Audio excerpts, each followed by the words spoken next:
Hi, good afternoon, everybody.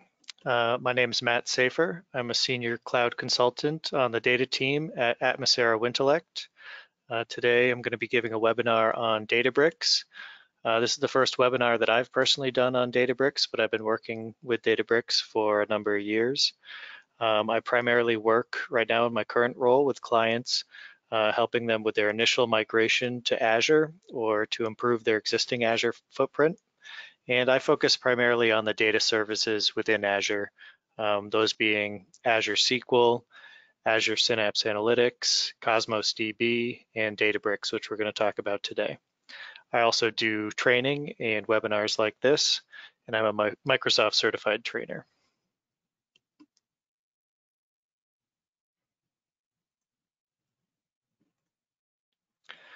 Before I get into the main meat of this webinar, I'd like to tell you a little bit about Winterlect and Atmosera. Earlier this year, Winterlect merged with Atmosera. Atmosera was primarily a premier Azure expert MSP, and that's something that Winterlect didn't offer. And Winterlect has been a leader in the consulting and education space, which is something that Atmosera didn't offer. So combining the two, we now offer a full spectrum end-to-end when it comes to the Azure services. As far as consulting goes, we help, from the beginning, from the planning and architecture phases, all the way to implementation, POCs, and ultimately deployment in production. As far as training goes, if you want to get your employees ready to manage or develop anything in Azure, we offer a number of courses. And then the managed services side, if you'd rather we handle managing your Azure footprint, all the intricacies of Azure, we can handle that as well. We're a Microsoft Gold partner and a GitHub verified partner. So feel free to reach out if you'd like more information on what we can offer. So I've told you a little bit about what we do. This slide is a little bit about who we are. You may recognize some of these names or some of these books. Our employees have literally, written the book on some of these technologies.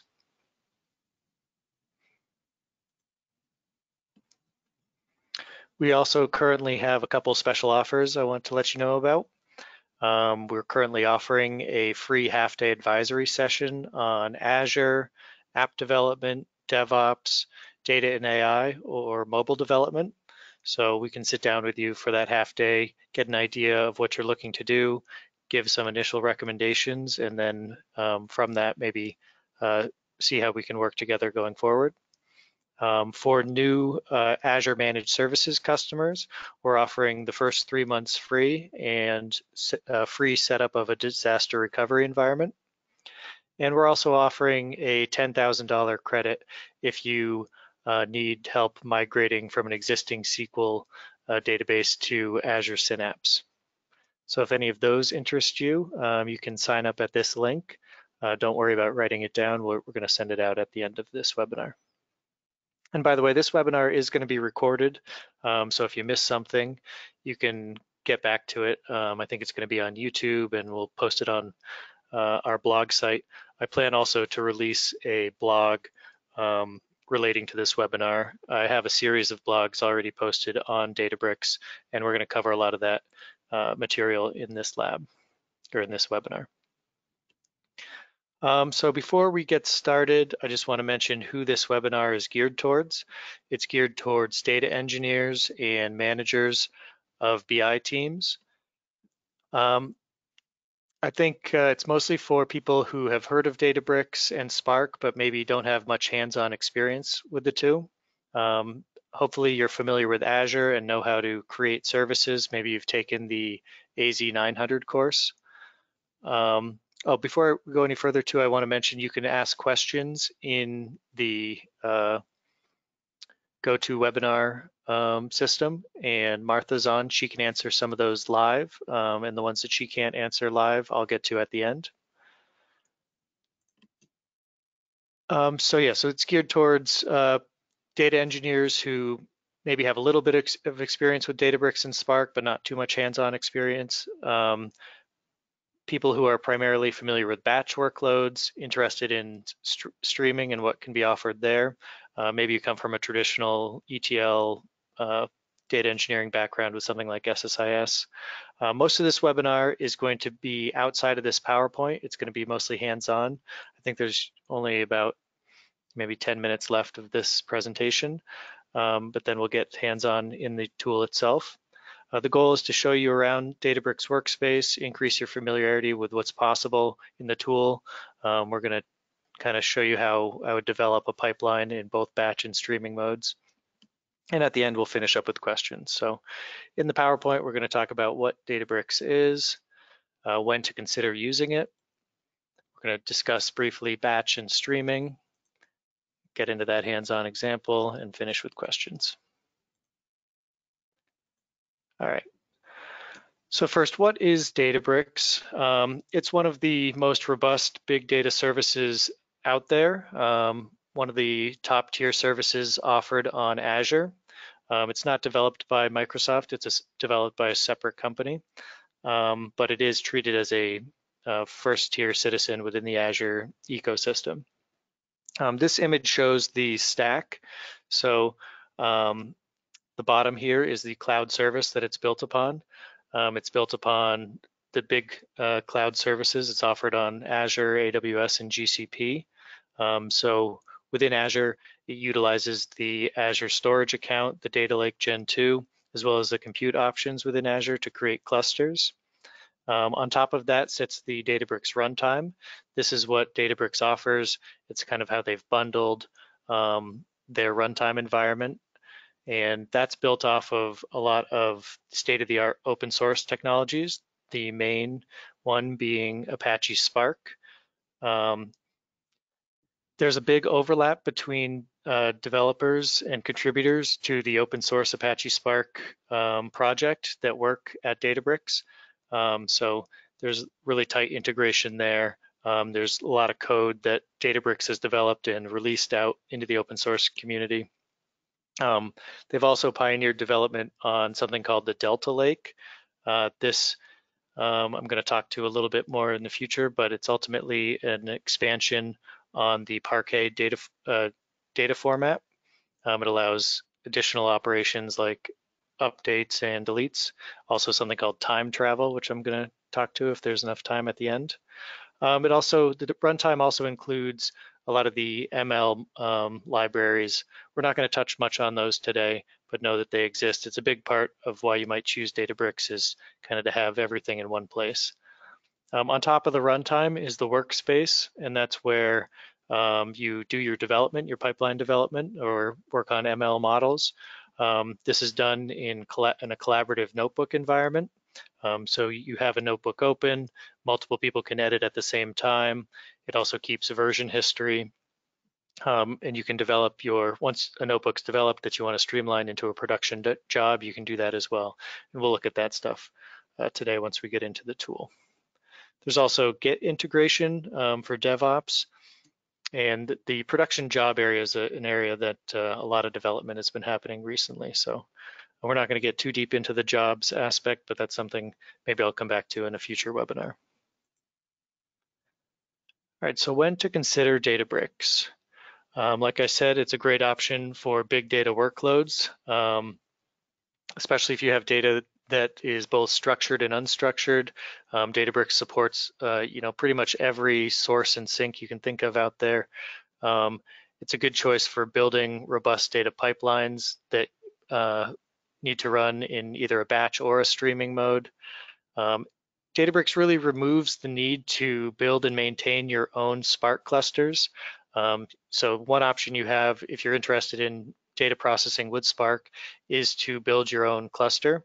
But with Databricks, you can be coding within minutes of deploying the service, and you can be running your code immediately. You don't have to worry about those intricacies. You don't have to bother your IT department or your sysadmins with building and maintaining a Spark cluster environment. Also, Databricks does contain some proprietary code that's not available within the open source Spark project. This is referred to as either the Delta engine or Photon, and that runs faster than vanilla Spark. that's written in C++, and it's built specifically for cloud architectures.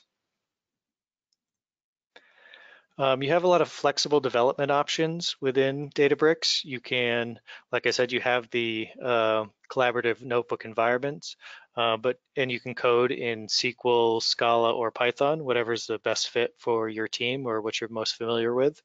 And also, like I mentioned, there's this built-in repos functionality to increase productivity. So that integrates with your DevOps solution, whether that be GitHub or Azure DevOps, so you can develop mature CI/CD pipelines to release features, in a more timely manner. You also have the robust AI and ML capabilities within the Databricks runtime environment itself, so that it provides your data scientists with a notebook environment that they're familiar with. It also is nice to have your data engineers and your data scientists working on the same platform in the same environment. If you're looking to build a logical data warehouse, I think this is an area Databricks really shines. They've pioneered what they're calling the Delta Lakehouse paradigm, which is kind of the future of a data warehouse. They've architected out what they call the medallion model. They offer a number of reference architectures and examples that apply to most data pipeline scenarios. And combining this with the Delta Lake or Delta table technology makes this really a state-of-the-art option. Another reason to choose Databricks is that it is multi-cloud. So if your solution is required to be multi-cloud, say you're on not just Azure, but GCP or AWS as well, you could easily migrate your code from one cloud to another. So that's a great reason to choose Databricks over perhaps a solution that might be tied to one specific cloud. But like I said, Microsoft does have a great relationship with Databricks and treats Databricks as a first-class service within the Azure ecosystem. It's highly tied into the Azure AD security framework for permissioning.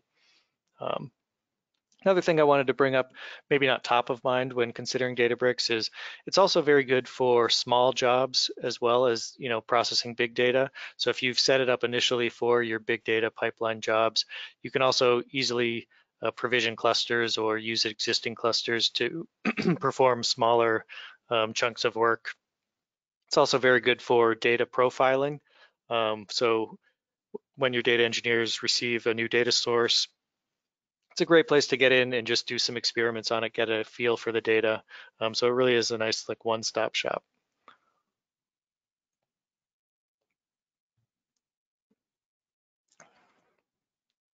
All right, so let's talk a little bit about batch and streaming.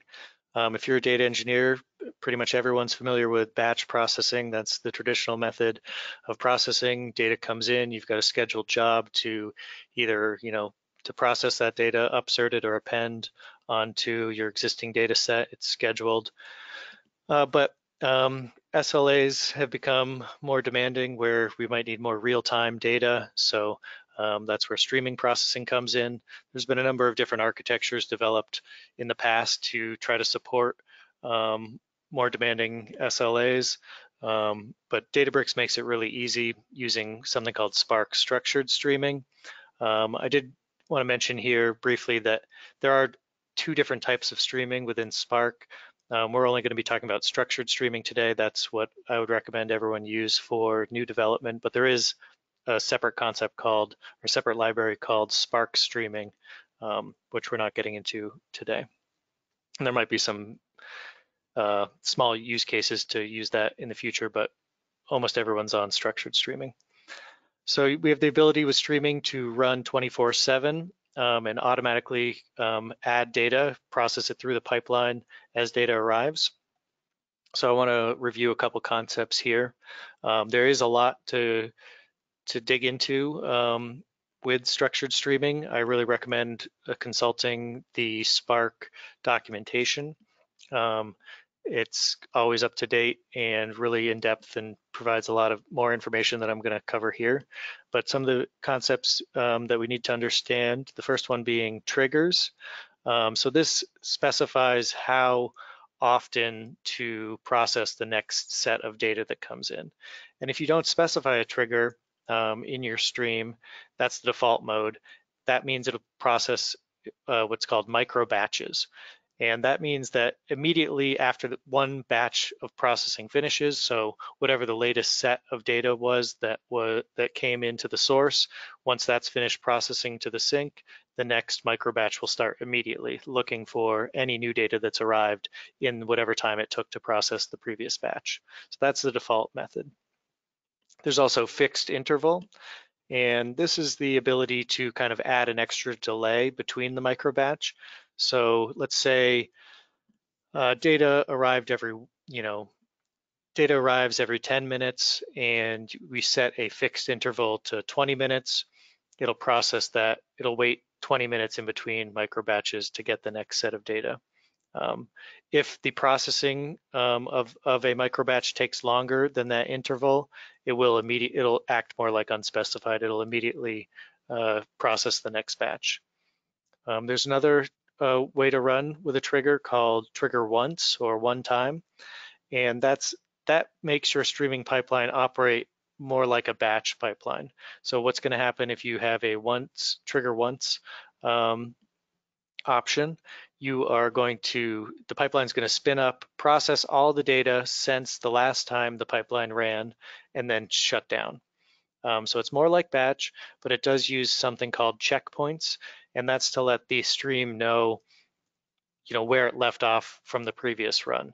So that's a good transition into checkpoints here. So that's how checkpoints are used, and it tells the pipeline how much data has been processed already, keeps track of the progress so that it can easily pick up if there's some sort of failure, or if the stream was shut down intentionally, or if you're using a trigger once.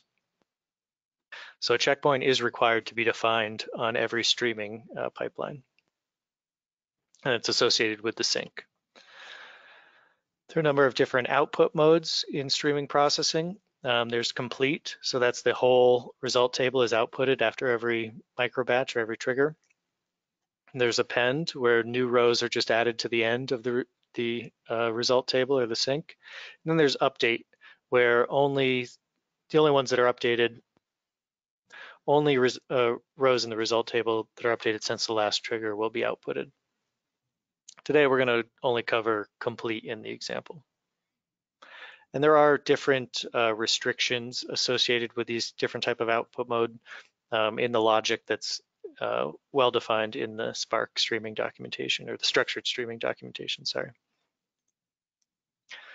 All right, so let's jump into the hands-on example.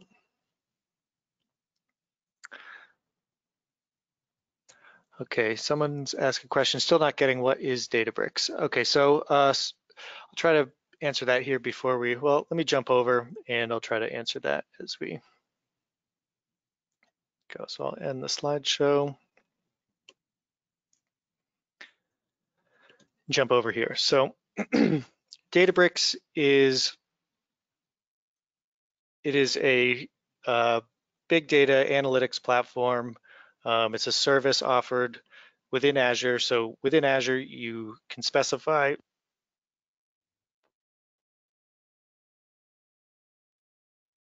excuse me, got a little bit of a dry throat there. You can specify that you spin up the service, and one thing I want to bring up right away is that they do offer a free 14-day trial. So if you're curious, want to get some hands-on experience, you can go in right now to your Azure subscription, spin up a 14-day free trial. You'll have access to the workspace exactly like you would in a paid version of the service, and you'll be able to run notebooks and jobs without any cost. But back to what Databricks is, it's if you're familiar with Spark, it's basically a managed Spark cluster environment, and it's managed for you. So it really takes out a lot of the work that you would have to do to develop your own Spark cluster environment. And you can spin this up in no time. You can get coding in no time. So I'll try to show you more through examples what you can do here. But first, I'll take you through the workspace itself. So when you spin this up in Azure, you'll get a link to your workspace. In this case, this is my workspace that I spun up through the Azure portal. And this is the home page of the workspace. We've got, I don't spend much time on this home page, but you do have kind of a quick start tutorial. You have the ability to quickly import data. This is not how you would normally do data. Maybe it is if you're doing some data profiling, and just a link to create a blank notebook so you can start coding. You have some common tasks here. You have some links to your recent notebooks and documentation links. On the menu on the left, the first thing I want to point out here is this drop down here. And these are the kind of highly tailored workspace environments or runtimes. I spend most of my time in the data science and engineering runtime. There's also a machine learning and SQL runtime. The machine learning one includes some more ML related libraries. We're not going to get into that type of stuff today, but if you are focused on machine learning, you'd probably work out of this ML runtime. There's also a SQL runtime here, and this is more geared towards data analysts, so those on your team who are going to be developing the reports, the dashboards, the visualizations. This would be their jumping off point. One thing I wanted to mention from the machine learning side, this also lets you access your experiments, your saved models, stuff like that, but you don't see that in the data science and engineering runtime environment here. So let's work our way down the menu here. Workspace, this is where your notebooks are stored. So every user that has access to this workspace gets their own personal workspace, and this is like a folder structure. So all of the work that I'm going to show today, I have in my personal user directory. So we're going to go through some notebooks that I've developed there. But if I wanted other members of my team to be able to edit those, I could copy them into shared. And then everybody who had access to the workspace would have access to them. That's kind of a good segue into repos. Repos is that thing I mentioned where we have the ability to connect into your Git repository where you can deploy, you can connect into your Git repository, do PRs, deploy to different environments, and you can pull out, you can check out and do feature branches. A common pattern would be to check out the latest version, create your own branch in your own personal directory, make the changes, submit a PR. Once it's approved, push it out into your into the staging environment or whoever your CI/CD pipeline was configured. We have recents. This is something I use a lot to toggle between notebooks I've been working on. There's also search. I don't use that much. I primarily find my notebooks either through recents or navigating directly to them through the workspace. This next section is where you're going to find this data section is where you're going to find data that you've registered with the Metastore. So a database is ultimately a Hive Metastore within Databricks. There's a default database, and different tables that you've registered will show up here. Compute is where you configure your cluster. There's a number of different types of clusters. This is what does the processing of your data pipeline. So here you can see I have two clusters, one called Mini, one called Photon. There's a difference between all-purpose clusters and job clusters. All-purpose clusters are, like the name suggests, all-purpose. You can you can develop notebooks and do interactive work with an all-purpose cluster, whereas a job cluster can only run jobs. There's no ultimate difference between the configuration of the cluster or the specs of the cluster. It's just that job clusters are limited to job runs only and come at a slightly reduced cost than all-purpose clusters. You are charged for the cluster as it's running, so be aware of that. Although in the free trial, you're not charged. You're allocated a certain amount of compute for free. So let me take you quickly through a create cluster. To do any processing or to do anything within Databricks, you ultimately need a cluster. So I think this is essential to briefly review. Here you can specify the name of your cluster. Then the next option is cluster mode. This is something, there's three modes. Standard is going to be pretty much what you use for everything, but there are two other modes that I'll quickly touch on here. There's a single node, and that's what I've made for my mini cluster. So it's not actually a cluster when it's a single node because there's really only one node. And that's really only for development or small data profiling tasks. Most of your jobs are going to be standard cluster. A lot of your testing will also have to be using a standard cluster because you will have to use the cluster to scale out horizontally. And then there's a high concurrency cluster mode. And this is more for clusters that support perhaps a visualization solution that have a number of users concurrently querying a cluster for data.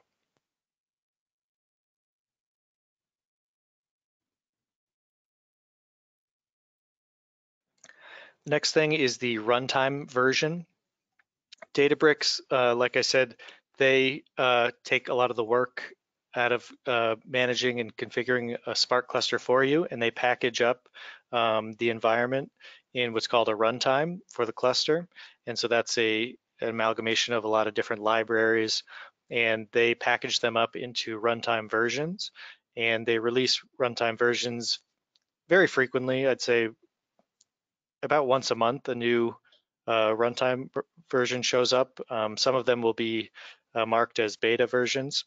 I recommend developing production workloads only using the LTS or long-term support releases. But if you want the latest and greatest, go to the latest version here. They specify what version of Scala and what version of the open source Spark is included. The ML variety of runtime environments allow the option, they include more ML libraries by default, and they also give you the option to run with GPU processing rather than CPU processing. There's also, here you can see this photon checkbox. This is what I mentioned, part of what I mentioned when I said Databricks contains some closed source or proprietary code that will allow workloads, especially SQL workloads, to run faster. But that is still in preview here as it's marked. These next options are important. Enable auto scaling. This means that the cluster will automatically scale between the minimum and maximum number of workers specified in the cluster. So as load increases, it will bring in more workers as needed. The worker type is specified here. This is the smallest type, a standard DS3 v2. So in this configuration, each node would contain four cores and 14 gigs of memory.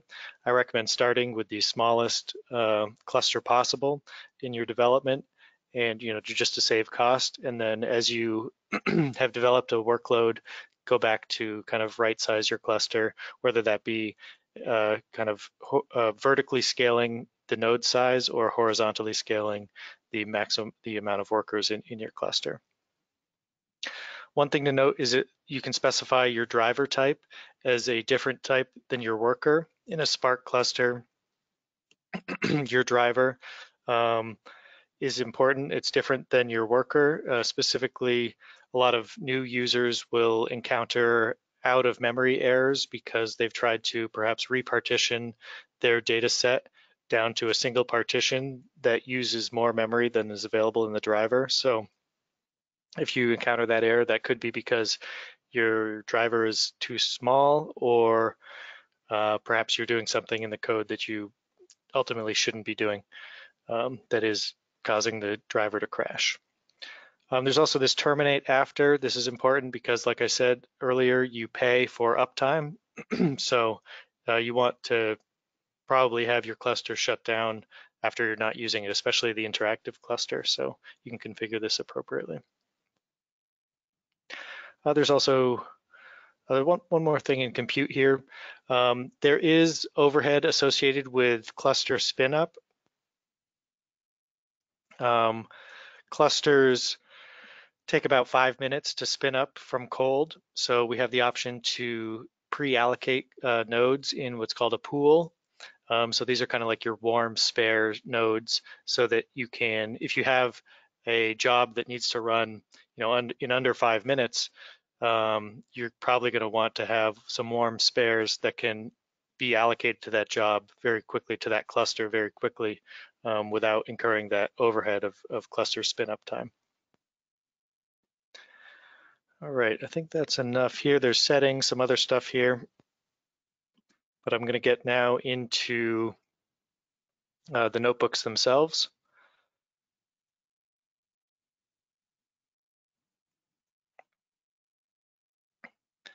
All right, so this is a notebook. A notebook can, all notebooks have a default language. I mentioned earlier the languages supported. Oh, I forgot about R. R is also a possible language to develop in.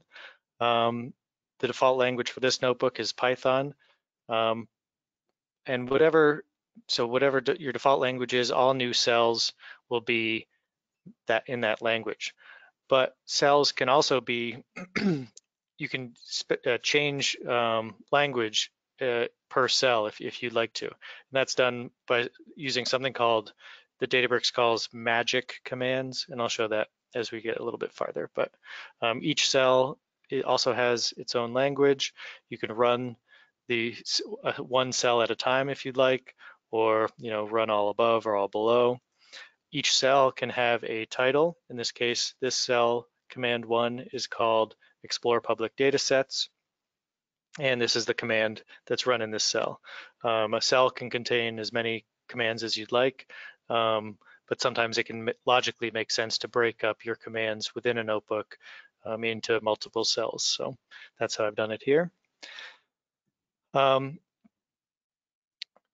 Spark is lazily executed. So if you run a cell that doesn't call for any action, like an action would be, for example, display would be an action here to show output to a screen, saving to a table would be an action. But if it's just defining a function, nothing will actually be executed until a cell is run that calls an action to perhaps reference that function. All right, so this first cell here is exploring public data sets. Every Databricks workspace, just a second.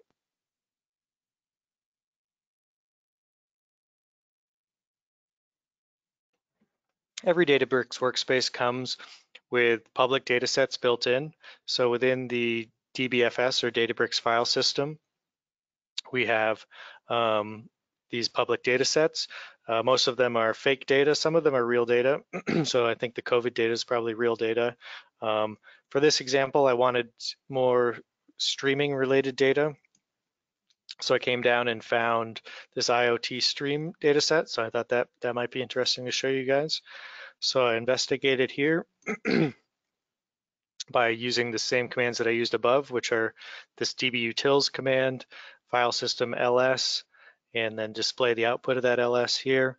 Display just formats the data into a nice formatted table here. So within this directory, we see there's two additional directories, one for device data, one for user data, and then a ReadMe file.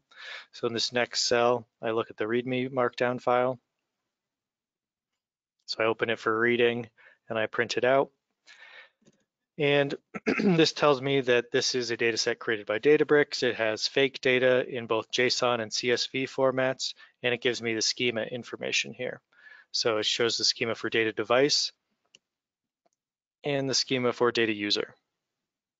And this is how schemas are defined within Databricks, and I'll get to that here in a little bit. So let's first look at the directory with the device files. We see here a set of gzipped JSON files, the size of each file here in this directory. So in my mind, this would probably be the directory that would contain the streaming data set. Then there's also, looking at the data user directory, I see a flat user data CSV file, just a single file. So I look inside that CSV.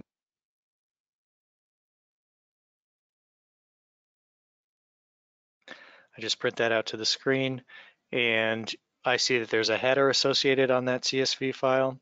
So this is the type of data profiling that I might do if given a new data set. So I'm just trying to show that example here. This next cell here, command 7, is an example of using the magic command for Markdown.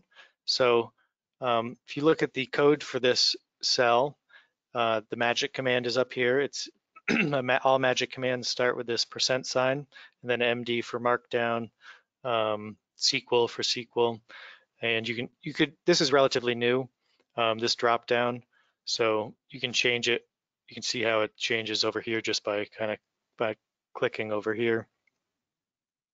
But in this case, this is a Markdown cell, and I wanted to show this because I think this is a nice feature within Databricks. It allows you to document your notebooks as you go. So you can document, with traditional commenting, but you could also include diagrams or images right within the notebook itself just by linking to those image assets here. This is just one I Google searched and found, this magnifying glass for investigation. So just wanted to bring that up. It's a nice feature.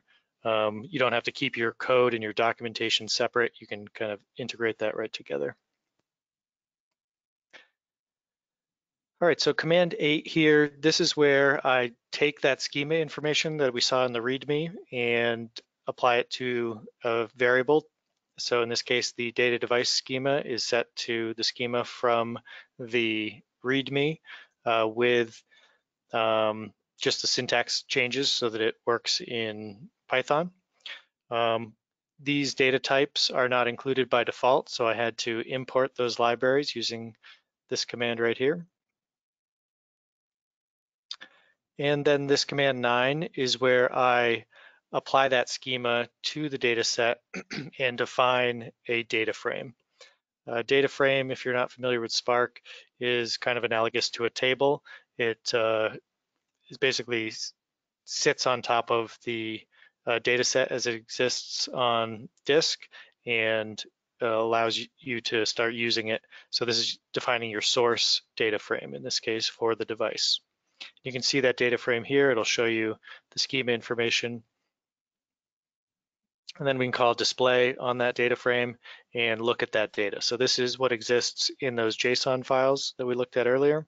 You don't need to specify anything other than the top level directory that those JSON files exist in, whether they were compressed or not.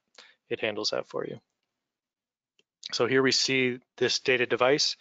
The data that was in those files contains an identifier, a user identifier, device identifier, and then it looks like some exercise related data here. So number of steps, miles walked, calories burnt.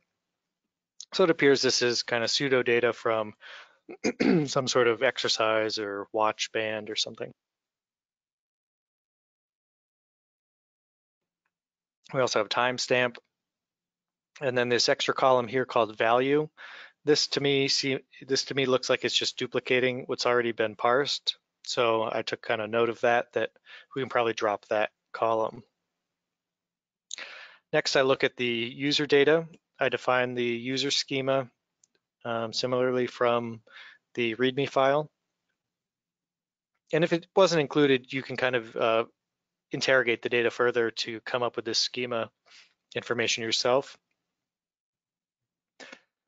And you can also infer the schema on its own. But here it came with fixed schemas, so I've used them in the definition of the data frame. So for this user file, similar, Spark read, specify the schema. In this case, it's CSV data, so I use this CSV. Specify the folder, and also specify header equals true. Remember, we saw the header information in that CSV, so that makes it so that it doesn't end up in the data set.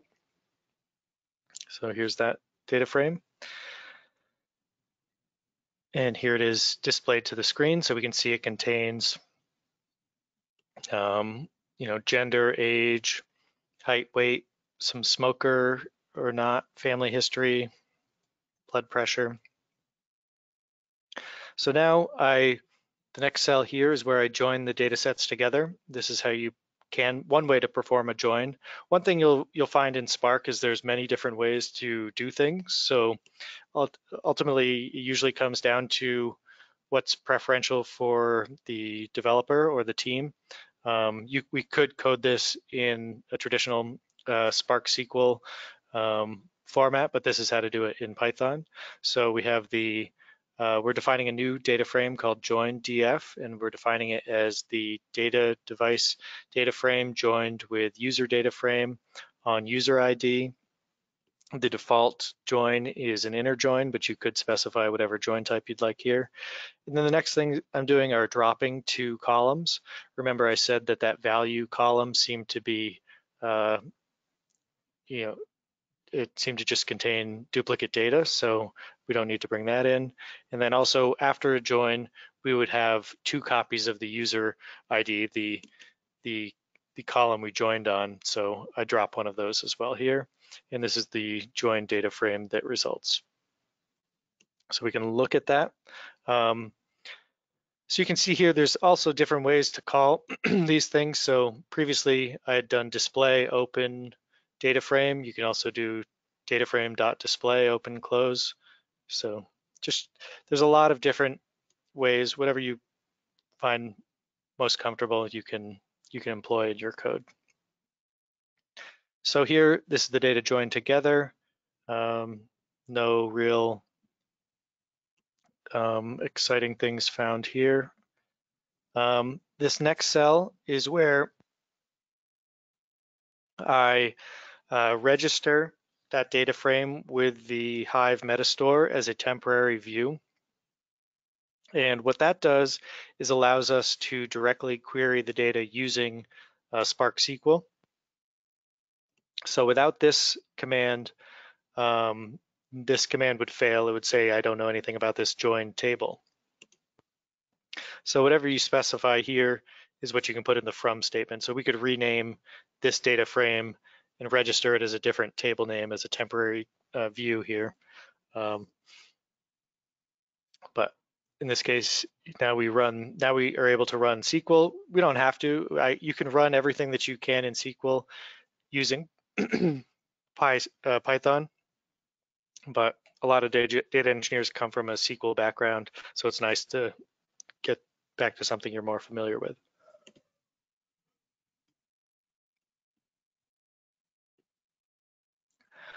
All right, so here I'm just doing a count distinct on user ID. We see there's 38 users in that join data set. Look at the number of devices per user here. I'm finding 20 devices per user exactly. It's kind of strange for, if it was a real data set, but for a fake data set, I guess that's what it is here, how they developed it. And then I look at a more maybe realistic query, and this is something, that I could foresee being something that would want to be reported on. So in this case, I look at I'm breaking the data up, I'm aggregating the data based on smoker and gender. So we might want to look at, calories burnt in the smoker cohort versus the non-smoker cohort. So this is, a pseudo aggregation that I just came up with for this webinar. And this is something that I'd say, oh, well, now let's develop the pipeline to consistently produce this table as data streams in. So another way to do this in Python, remember this cell is a SQL cell using that magic command.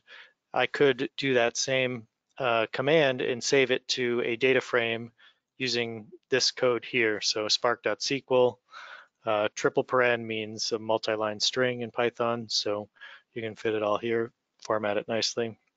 And then that's the name of that data frame. So let's move on. We've got about 15 minutes left, so I'm going to try to get through as much as I can. I think we'll still have time. So this is how that pipeline would look in a batch. I like to put my library definitions up at the top, the schema definitions. So I'm borrowing almost all the code from this play notebook over here, just kind of organizing it how I would for a notebook that's going to be, kind of more productionalized. I define the source data frames, same exact code that we saw before, just kind of put together data, device, and user.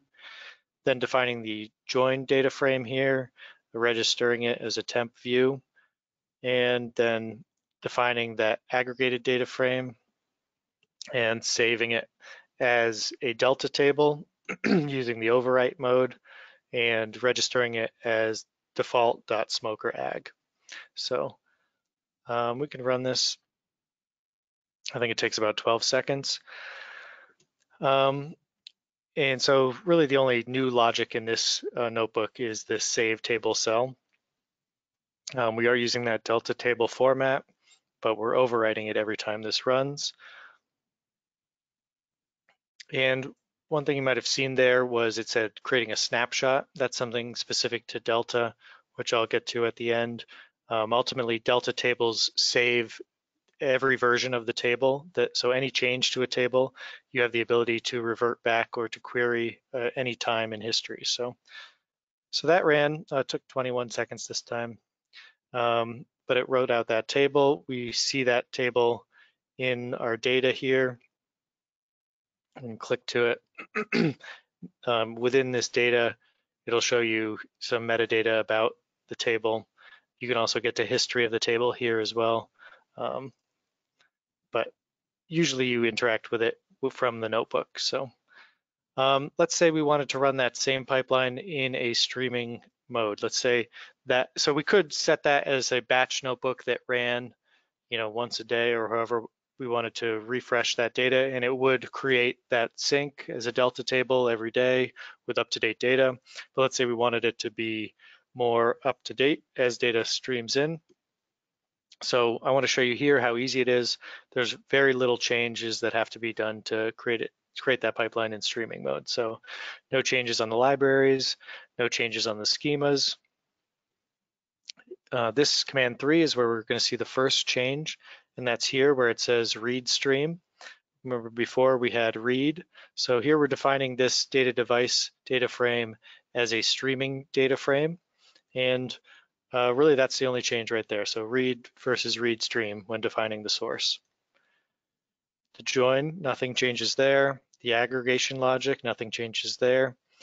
But saving, the logic is slightly different. So rather than a write, we have to change it to write stream. We maintain our delta format. Remember we talked about some output modes with streaming. So in this case, we're using complete. So every time it runs, it'll overwrite the table. And then I mentioned that every streaming sync has to be associated with a checkpoint. So that's how that's done here. You just specify a folder. And then this start basically says start running and write it out to that same table. So let's run this one. Now this is a stream that's not actually running. There's no data dumping into that JSON directory, but if it was, you would see that here, and you'd see some metrics associated with the micro batches and the input rate as data arrived. So the first batch usually takes the longest because it has to kind of interrogate the checkpoint, interrogate the source folder to see if new data has arrived. But then as it starts cruising along, especially since there's no data, it'll just kind of sit here checking each micro batch for new data. So that's what you see in a streaming pipeline if you were to run it interactively. The next thing I want to show is how we can incorporate those two things together, a batch and a streaming mode. So sometimes it might be that you have a pipeline developed already in batch mode and you want to move it over to streaming mode. So this is one example of how you might do that without completely getting rid of the batch mode. So to do this, I'm going to introduce you to another concept within Databricks, which is called widgets. Widgets, in this case, allow us to pass parameters to a notebook. So I've initialized the widgets in this first cell. These are text widgets. Here's the name of the widget. The first one is streaming and has a default value of false. The second widget is called source data and it has the directory of the parent folder that contains the IoT stream data we've been looking at. We use this get function to assign whatever value exists in that widget, or in this case, this would be like a parameter to a variable within Python. So here's source data is getting set to this string, and here, if the is streaming is false, is streaming is set to false, otherwise it's set to true. So these are two variables set from these parameters. And these parameters can be passed, they can be messed with here, interactively, or they can be passed as part of job run. So we use those parameters. Nothing changes here with the schemas or the libraries, but we use those here in this if-else statement just to specify whether that device data is a streaming source or a batch source based on the value of that parameter. Since nothing needs to change in the logic there, we don't have to make any changes there, but the other change here is at the save table. So here, if it's streaming, we use the write stream. If it's not streaming, we use write. And either way, it's overwriting the table.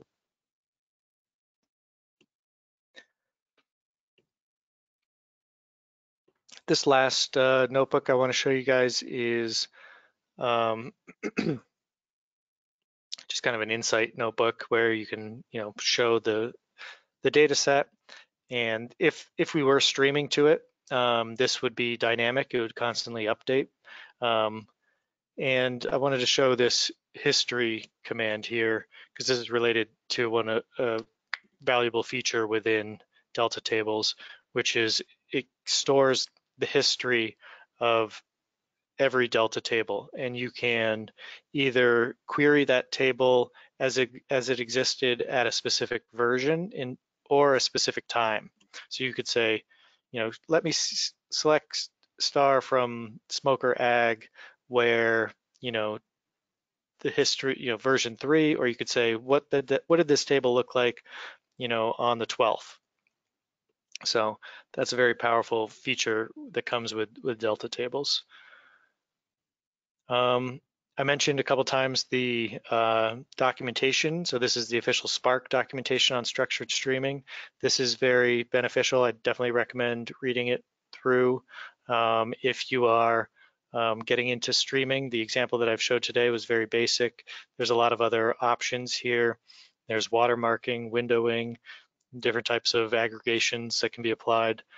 So definitely consult this, and this will help you develop whatever method you need to employ. Let's see here. Yeah, there is a little bit of time. I don't see, are there other questions? Let me see here.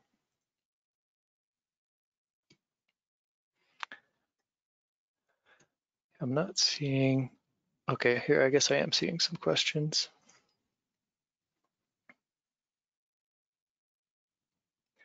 Okay, so one question was about the cluster size, and that's whether it makes sense to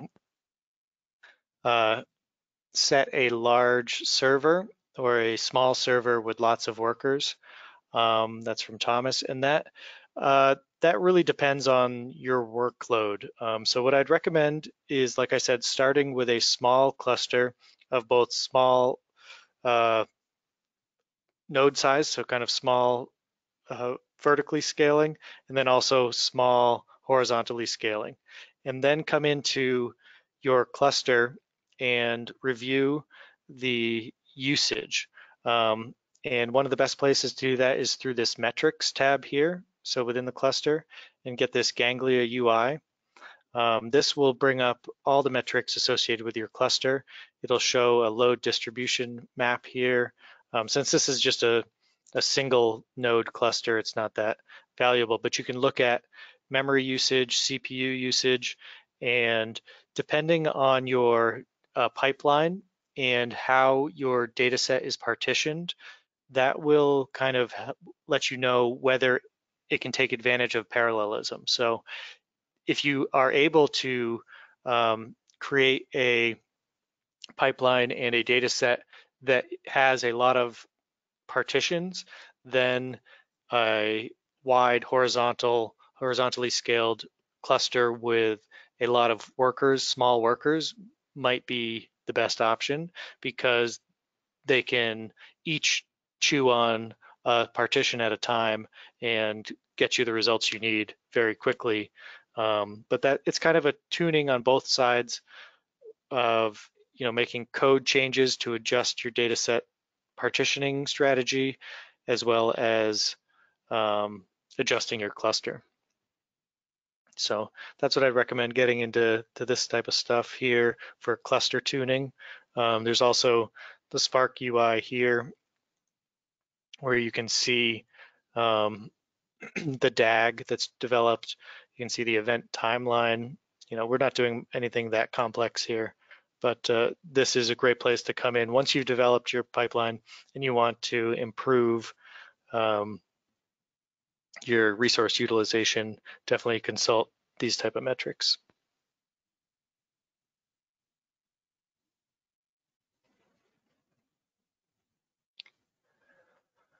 Does Stream take care of a shuffle issue is another question. I don't know exactly what you're getting at there. Their shuffles can occur depending on how your code is written. Generally, you want to avoid shuffling as much as possible. I'm not going to get too much into that in the weeds on that type of Spark processing here. I probably will release a blog post more related to shuffling in the future and kind of how to avoid that in your pipelines in a more detailed example. All